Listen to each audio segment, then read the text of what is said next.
back on the air. Hang on a second. One moment. Go ahead, Carl. My jacket back. We're live. Clear.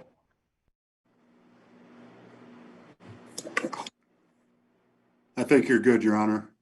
Oh, okay. With that, we'll move back, and we are now back on the record. So let's move into discussion on the grant extension of time to file an appeal, a BZA appeal to City Council. Is there any further comments on this? Is there a motion to grant the extension of time to file the appeal? So moved. Second. It's been moved and seconded. All in favor signify by saying aye. Aye. Opposed, like sign.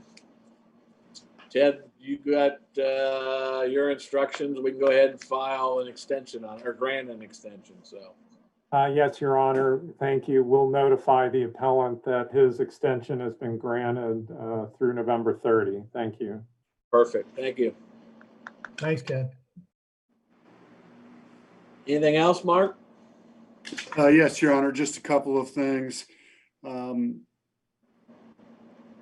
So the ice arena, we closed the ice arena today. We had a malfunctioning Zamboni, which caused some carbon dioxide issues. We ended up closing the ice arena, and the Zamboni is being repaired. We anticipate the repair being completed tomorrow, and the ice arena reopening either tomorrow or the next day. As luck would have it, we have two Zambonis, and now neither one of them is working. But VMC is working on it as we speak, and we should be able to get it up and running. Fortunately, our employees noticed the gas monitor going off, so there were nobody was injured or harmed in any way from the gas, and the VMC is working on that repair. So let me ask you a question. You don't take the Zamboni up to John Adams at USA Tire, right? Do you have somebody there in the motor pool that fixes Zambonis as an expert? We have a very talented internal staff. So yes, the VMC drives their truck over to the ice arena to repair the Zamboni. Mainly because I couldn't get Mr. Gorsuch to drive it down Glengarry on the Dorothy Lane and down to John's place. Yeah, I would think there's not a whole lot of demand for Zamboni repair in the greater Dayton area. So you wouldn't think, yeah. The last item I have for you, Your Honor, is I just wanted to give you a little bit of a COVID update, if I could. You have seen the news, obviously, and the numbers are skyrocketing. Today, we had over 6,000 cases and almost 400 hospitalizations. Had a couple of conference calls with the governor's office in the last week. And the governor is certainly asking all of us to lead locally by example when it comes to encouraging our residents to kind of rethink and change behavior, if you will. My understanding is the Ohio Mayors Association is supposed to receive, each individual member is going to receive a letter from the Ohio Municipal League asking local leaders to take action. And I believe the governor is scheduled for a press conference tomorrow evening, like 5:30, I believe, also to kind of talk about this. I know there is concern locally and statewide with hospital capacity.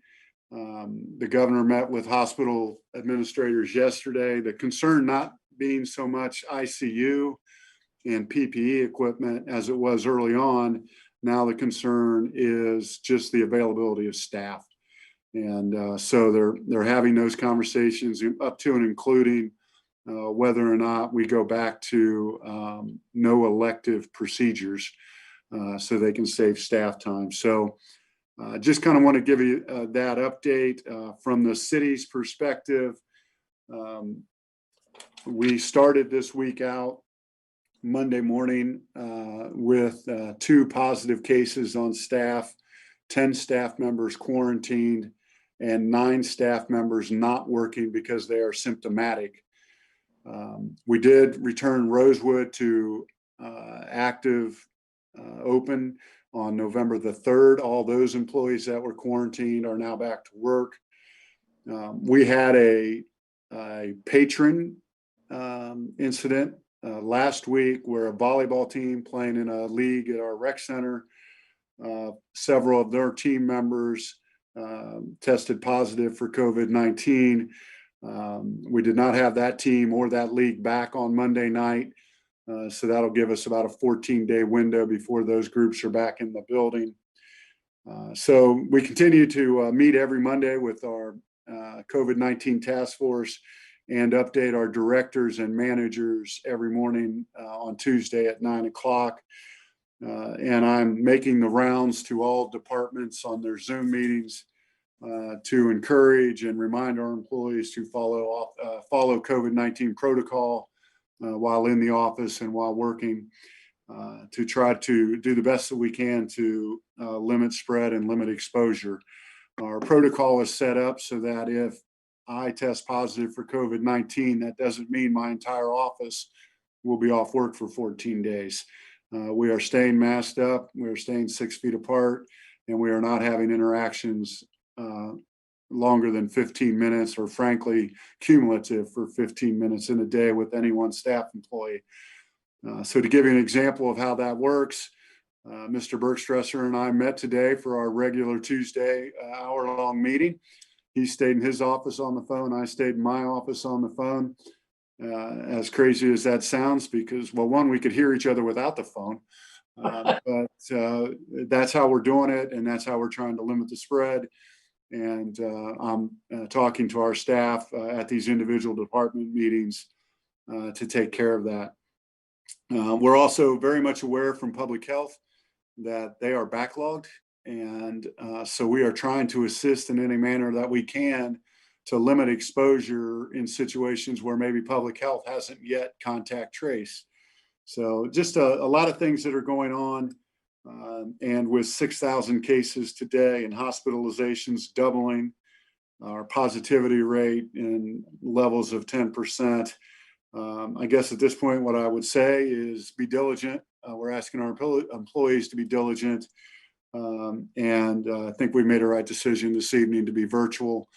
I think it makes a lot of sense, and it sends the right message to our employees and to our community. So with that, the last thing I'll add on COVID-19 is the governor indicated that coming very soon will be dashboard data that will be COVID positive data by zip code.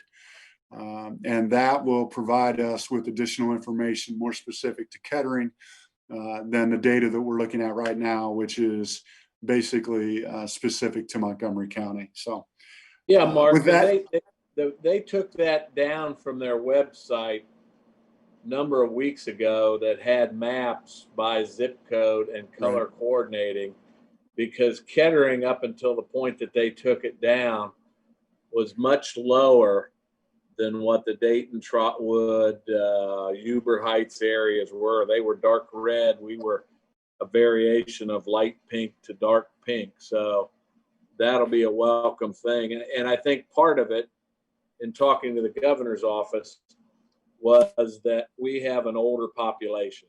So our population was staying in, doing the things they were suggesting, versus a newer community with younger folks and out at wherever.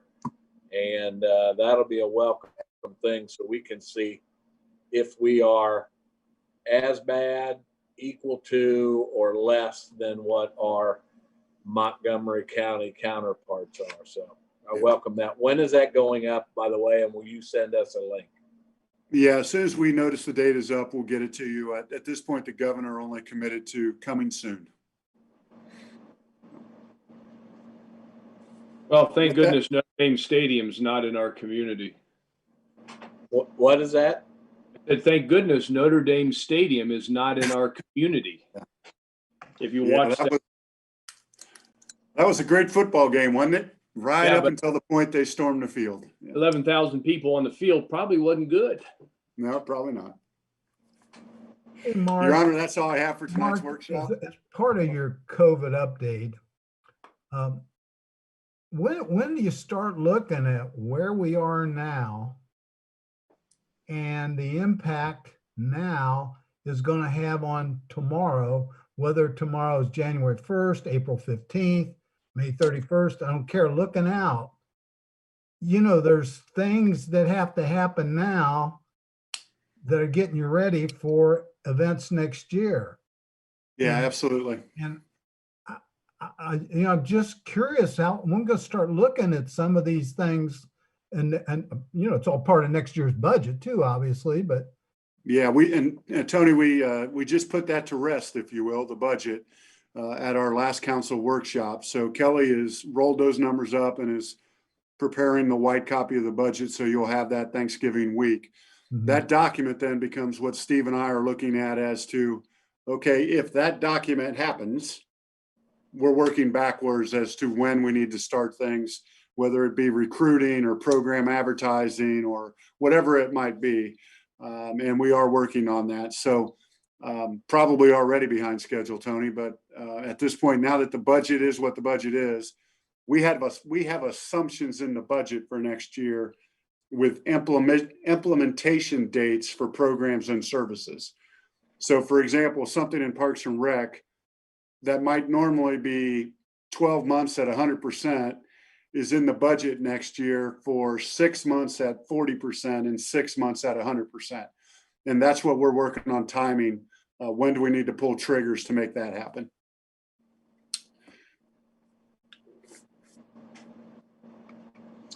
Any other questions, Mark? Anything else, Mark, come before us before we take a break and then come back for council? That's it, Your Honor. It just, if everybody could be back by about, say, 7:28, so we make sure everybody's on screen and ready to go for 7:35. I didn't look. Are we still on the same screen type thing, or do we have to call into a new number and all? Same number, sir. Same number, so we can't Yeah, just same walk. thing. So frankly, just put your mute on and stop your video. And that way you'll stay up and running. And then when you come back and sit down, just turn your video back on. We'll know you're ready to go. Everybody listens very well. That's working out just fine. And for staff, if you can make sure you leave your video off during the council meeting so we can get all council on the same screen. Thank you.